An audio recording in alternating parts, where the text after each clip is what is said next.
So now I need to reset it because the game crashed itself.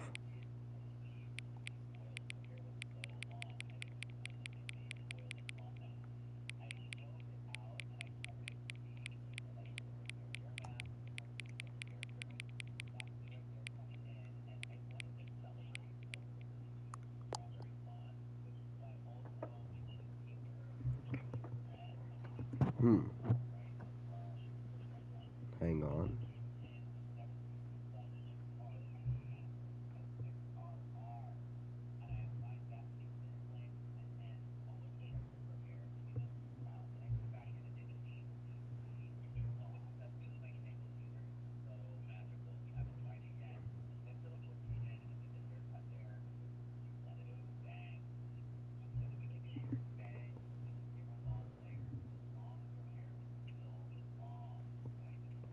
Okay.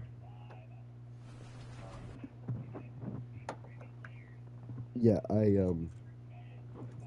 was live This is the streaming this story of a man named Stanley.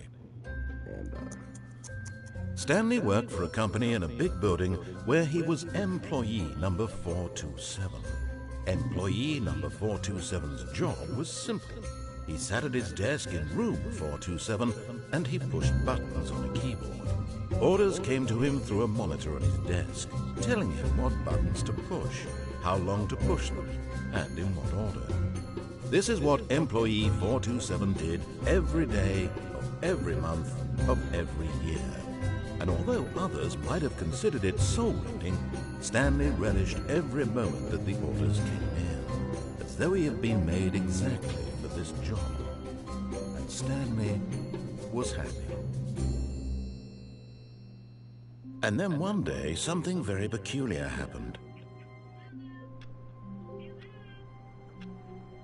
Trophy, welcome back. All of his co-workers were gone. What could it mean? Stanley decided to Why go to did the he meeting ju- room. Shut Perhaps up. he had simply missed Shut a up, memo. narrator. Shut up. Shut No up. matter how hard Stanley looked, I he don't couldn't find care. a trace Shut up. of his co-workers. Shut up. Why does this dude have a pencil sharpener and a lamp on his desk? What does 432 have on theirs, man? Okay. Who farted? Uh-huh. Okay. It's delicious.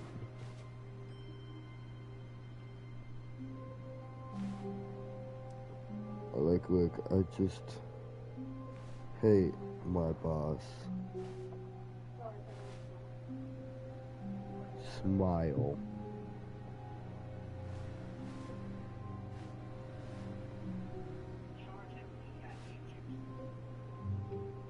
Number one dad, pencil sharpener.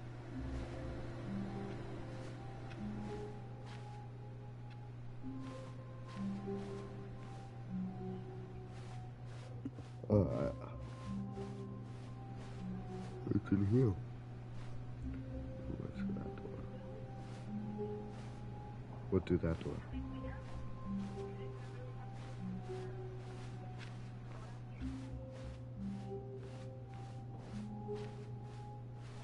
When Stanley came to a set of 2 open doors, he entered the door on his left. 413 was gone.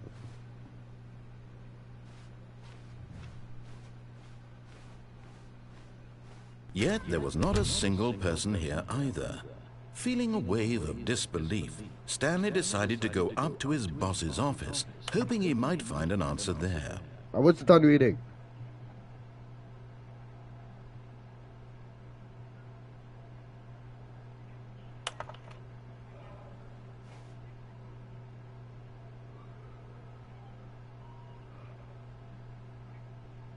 No. No.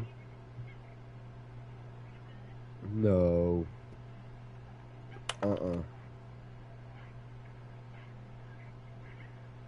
Slides, touch, and slides.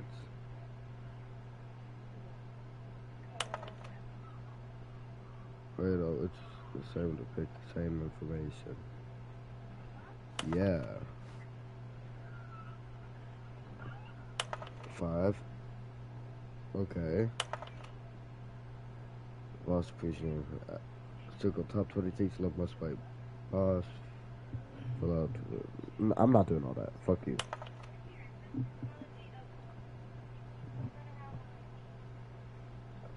I want to know how far this goes.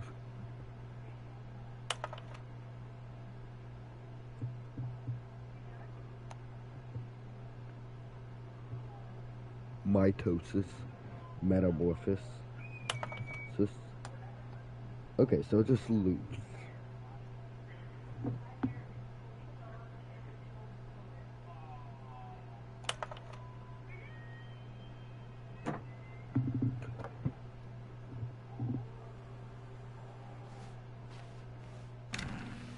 Boom. Coming to a staircase, Stanley walked upstairs to his boss's office.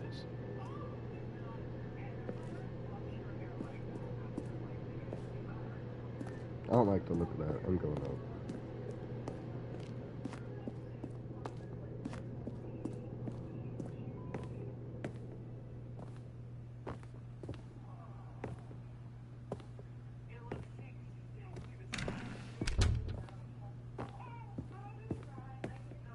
Stepping into his manager's office, Stanley was once again stunned to discover not an indication of any human life.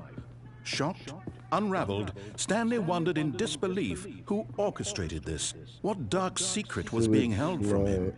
What he could not have known was that the keypad behind the boss's desk guarded the terrible truth that his boss had been keeping from him. And so the boss had assigned it an extra secret PIN number, 2845. 2845. But of course, Stanley couldn't possibly have known this.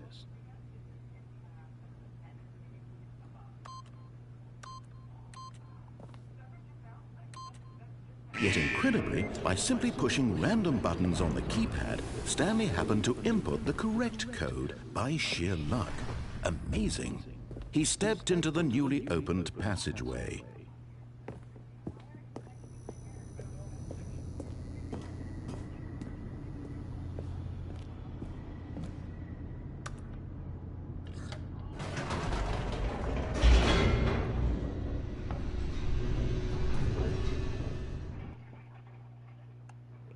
I don't like that. Descending deeper into the building, Stanley realized he felt a bit peculiar.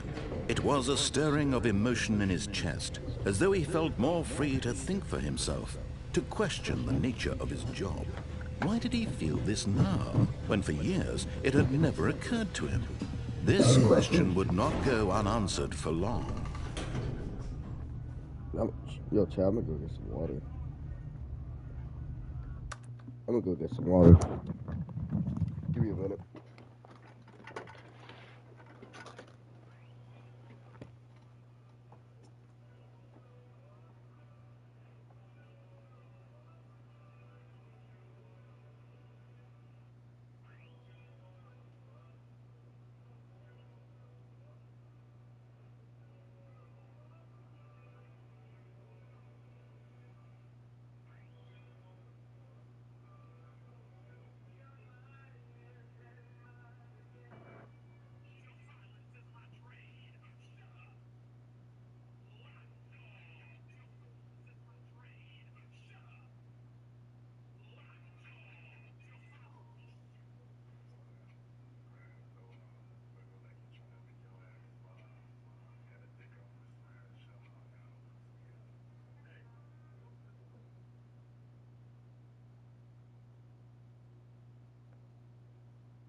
Alright, chat, I got some water.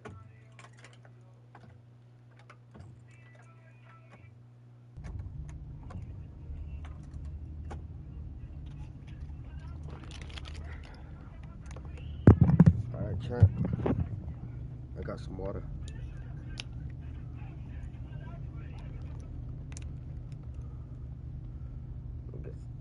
Put this Hawaiian Punch fruit juicy red packet in here.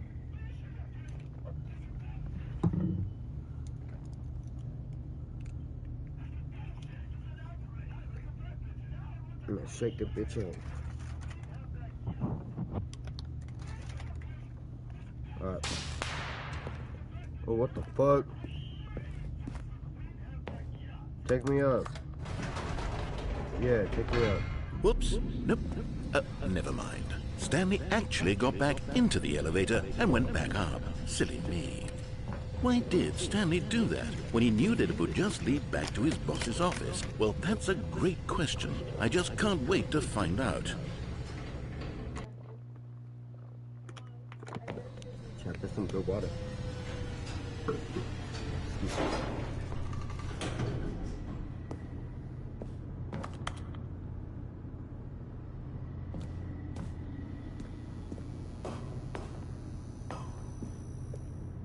Here we are, Stanley. It's your boss's office. Exactly the way it was before you got onto the elevator. It's still just exactly what it is. What a decision you've made to come up here and look at the office again. This has fleshed out the plot of the story in new and fascinating ways I could have never anticipated. It's that keen eye for storytelling that you have, an incisive rapid fire of critical plot points, one after the other, weaving a rich tapestry of uncompromising narrative. Wow. Thank you. I'm bolted to the edge of my seat. You're welcome. Incredible. I'm going back down.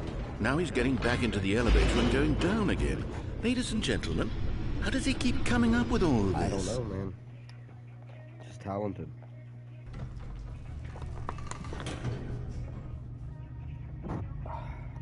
Surely this time Stanley will walk forward into the spooky corridor, won't he? Stanley walked straight ahead through the large door that read Mind Control Facility.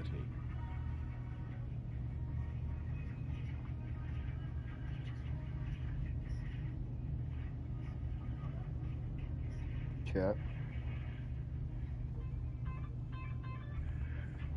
Yo, chat, which way do I go? I don't know. Which Where do I go? What way do I go? Although this passageway had the wood, of course, Stanley thought better of it and realized he simply had too much to live for. Nope, still on board with death.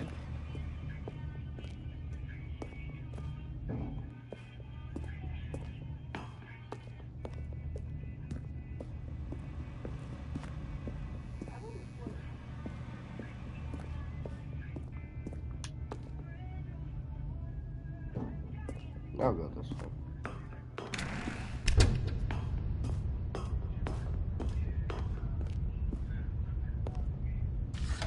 The lights rose on an enormous room packed with television screens. What horrible secret did this place hold? Stanley thought to himself. Did he have the strength to find out? Aha! You've made it to the bottom of the mind control facility. Welcome! You see, back when the Stanley Parable first launched in 2013, getting to the bottom of the mind control facility was a bug that we simply didn't catch during development. And you all sent us lots of photos of it on Twitter and acted very superior about it. And you're all very, very clever. Good for you. Anyway, when it came time to update the game, we knew that we had to do something about this little goof of ours. So here you go. New content. You can call it the bottom of the mind control room ending, if that enhances your perception of the value of these updates. Isn't that what you crave? New content? Always more content, more content, more. And I'm here to give it to you. I'm here to make it seem like we really covered every nook and cranny of the game, with secrets and Easter eggs. How about this? We wrote a new piece of music just for this section. You won't hear it anywhere else in the game. It's a secret that's just for you. That's how special you are. We call this track, Good Job You've Made It to the Bottom of the Mind Control Facility. Well done.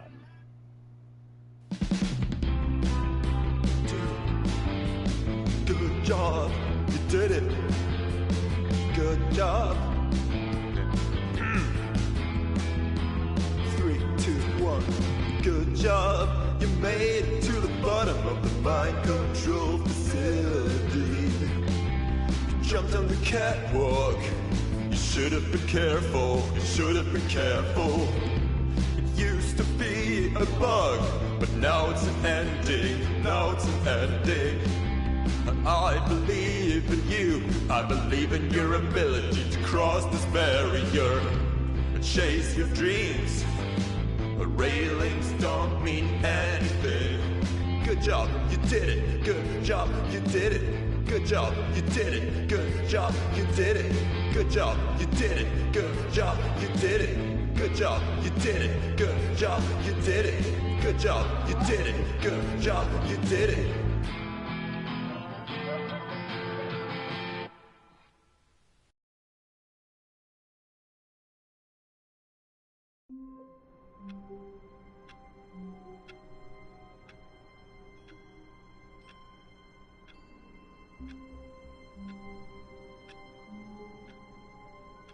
Yo, chat, hold on.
Hold on.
my aunt just got in a car crash, but... All of his co-workers were gone.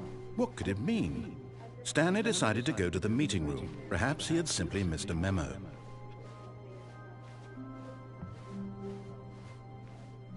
When Stanley came to a set of 2 open doors, he entered the door on his left.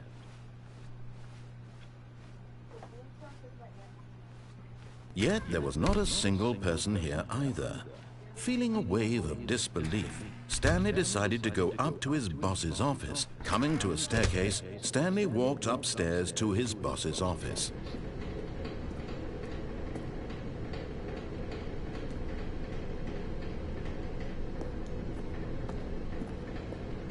But Stanley just couldn't do it.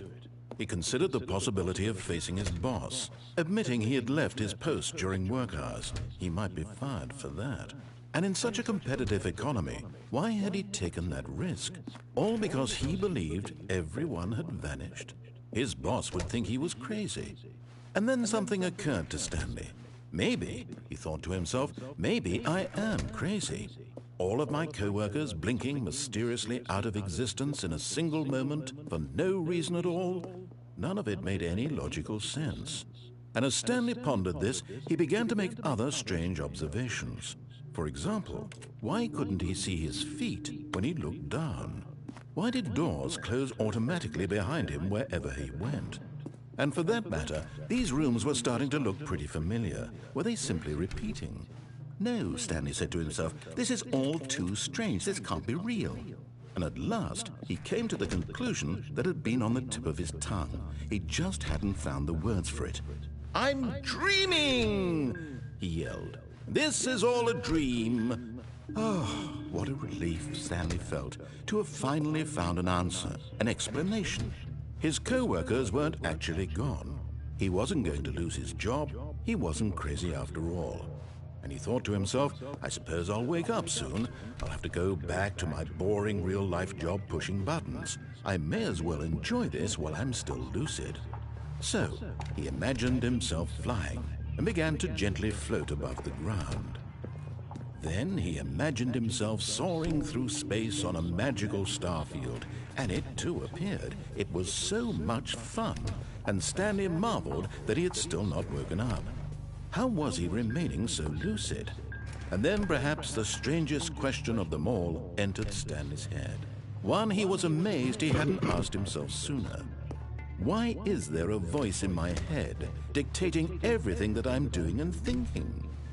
Now the voice was describing itself being considered by Stanley, who found it particularly strange. I'm dreaming about a voice describing me, thinking about how it's describing my thoughts, he thought. And while he thought it all very odd and wondered if this voice spoke to all people in their dreams, the truth was that, of course, this was not a dream. How could it be? Was Stanley simply deceiving himself, believing that if he's asleep, he doesn't have to take responsibility for himself? Stanley is as awake right now as he's ever been in his life. Now, hearing the voice speak these words was quite a shock to Stanley. After all, he knew for certain, beyond a doubt, that this was in fact a dream. Did the voice not see him float and make the magical stars just a moment ago? How else would the voice explain all that? This voice was a part of himself too. Surely, if he could just... He would prove it. He would prove that he was in control, that this was a dream. So he closed his eyes gently, and he invited himself to wake up. He felt the cool weight of the blanket on his skin, the press of the mattress on his back, the fresh air of a world outside this one. Let me wake up, he thought to himself. I'm through with this dream. I wish it to be over. Let me go back to my job. Let me continue pushing the buttons. Please, it's all I want. I want my apartment, and my wife, and my job. All I want is my life exactly the way it's always been. My life is normal. I am normal. Everything will be fine. I am okay.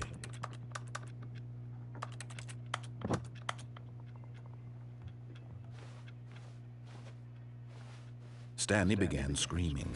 Please, someone, wake me up. My name is Stanley. I have a boss. I have an office. I am real. Please, just someone tell me I am real. I must be real. I must be. Can anyone hear my voice? Who am I? Who am I? And everything went black. Yeah. When half the U.S. is on fire and the other half is... This is the story of a woman named Mariella. Mariella woke up on a day like any other. She arose, got dressed, gathered her belongings, and walked to her place of work. But on this particular day, her walk was interrupted by the body of a man who had stumbled through town talking and screaming to himself. Oh.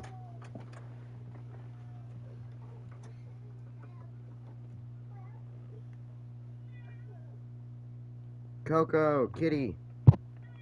Kitty. Oh no, that's Jack. Kitty. Meow. Oh, Dola. What the fuck?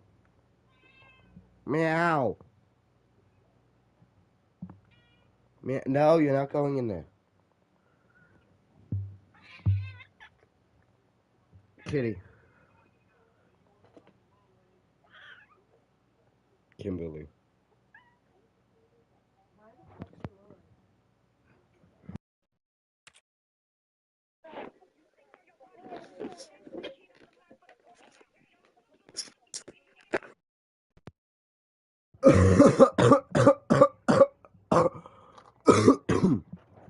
Sorry.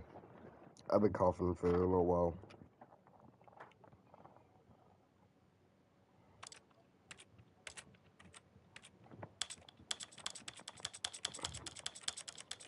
I want 90.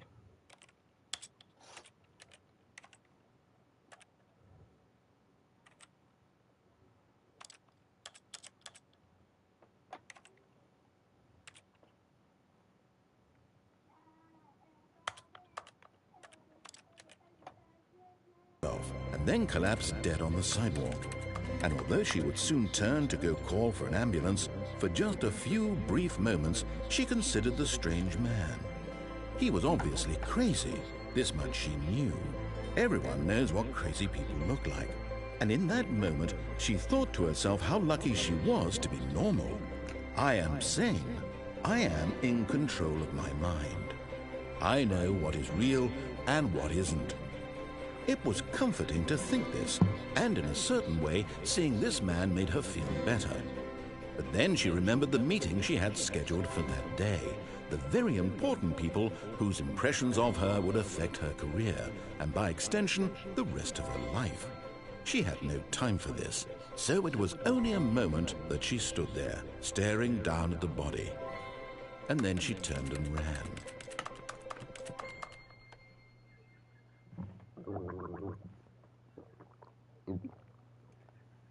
I swear to God, if I release that. Brother, how many endings have I found? All of his co-workers were gone. Yeah. What could it mean? Stanley decided to go to the meeting room. Perhaps he had simply missed a memo.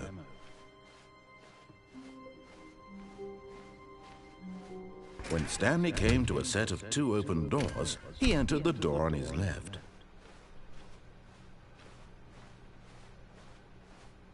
Yet there was not a single person here either.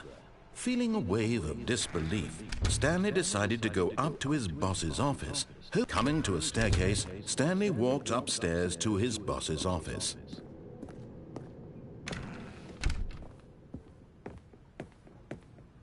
Stepping into his manager's office, Stanley was once again stunned to discover not an indication of any human life.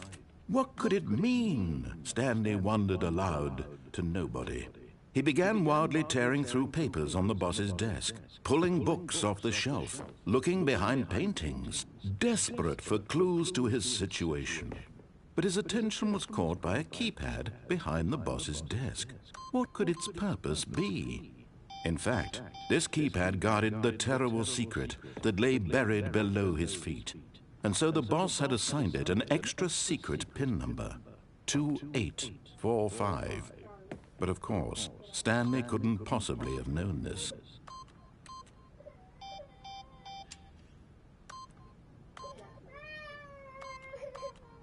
Yet incredibly, by simply pushing random buttons on the keypad, Stanley happened to input the correct code by sheer luck. Amazing. He stepped into the newly opened passageway.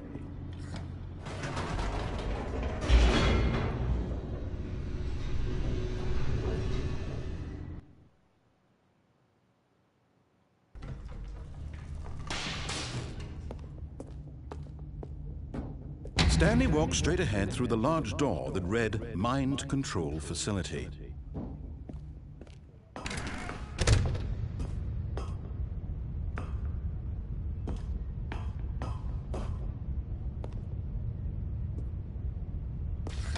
The lights rose on an enormous room packed with television screens. What horrible secret did this place hold? Stanley thought to himself. Did he have the strength to find out?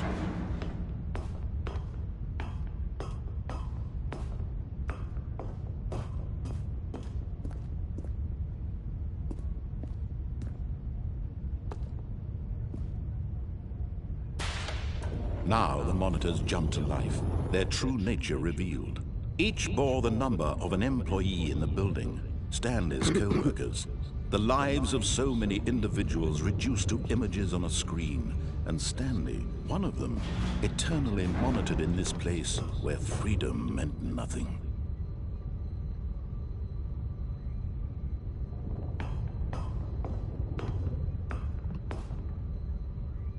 That's my office. That's my office right there. In my office.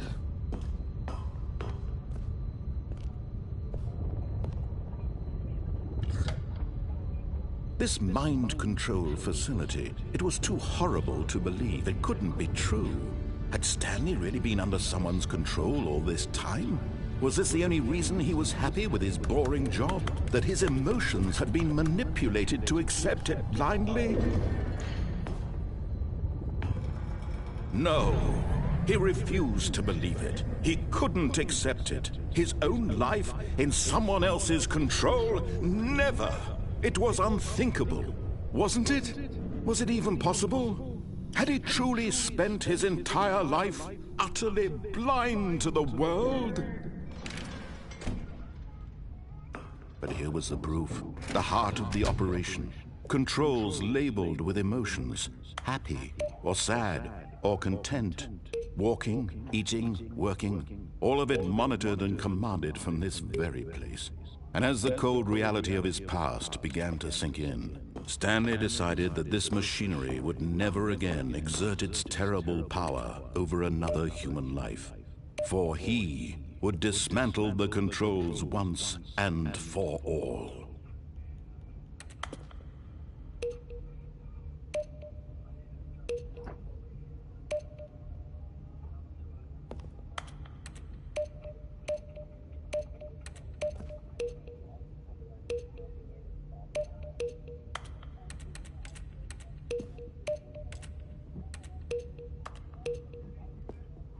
So I like fucking up on this.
And when at last he found the source of the...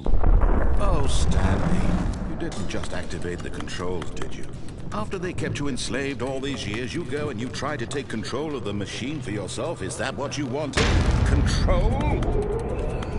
Oh, Stanley, I applaud your effort, I really do. But you need to understand, there's only so much that machine can do. You were supposed to let it go, turn the controls off, and leave.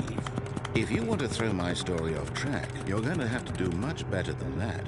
I'm afraid you don't have nearly the power you think you do. For example, and I believe you'll find this pertinent, Stanley suddenly realized he had just initiated the network's emergency detonation system.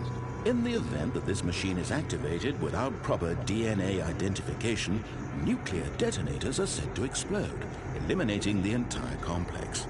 How long until detonation then?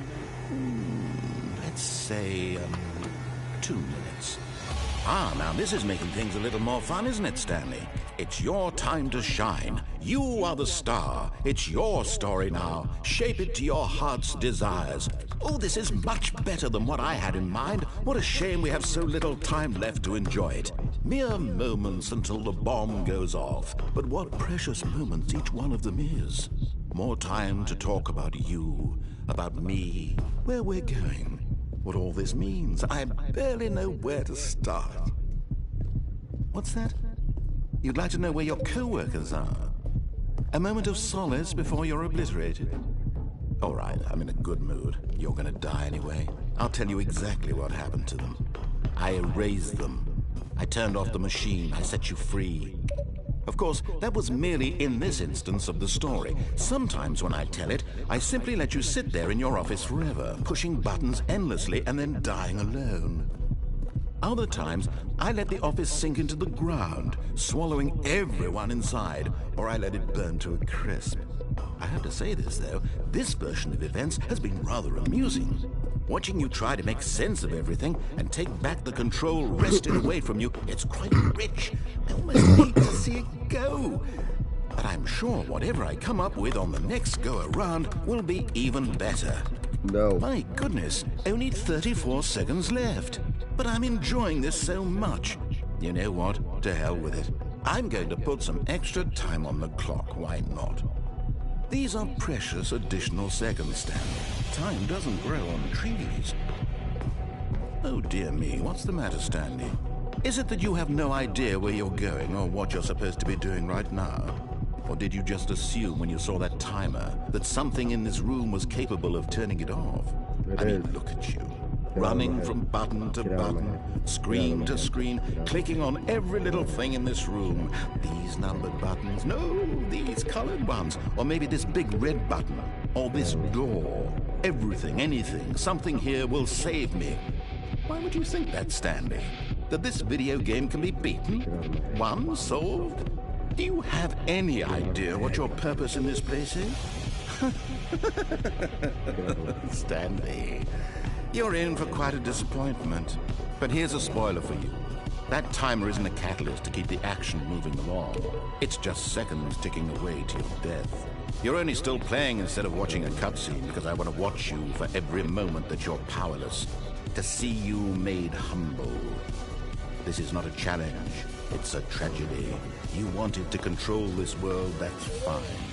But I'm going to destroy it first, so you can't. Take a look at the clock, Stanley. That's 30 seconds you have left to struggle. 30 seconds until a big boom and then nothing. No ending here, just you being blown to pieces. Will you cling desperately to your frail life, or will you let it go peacefully? Another choice. Make it count, or don't. It's all the same to me, all a part of the joke. And believe me, I will be laughing at every second of your inevitable life from the moment we fade in until the moment I say, happily ever after. No. No, what have I done?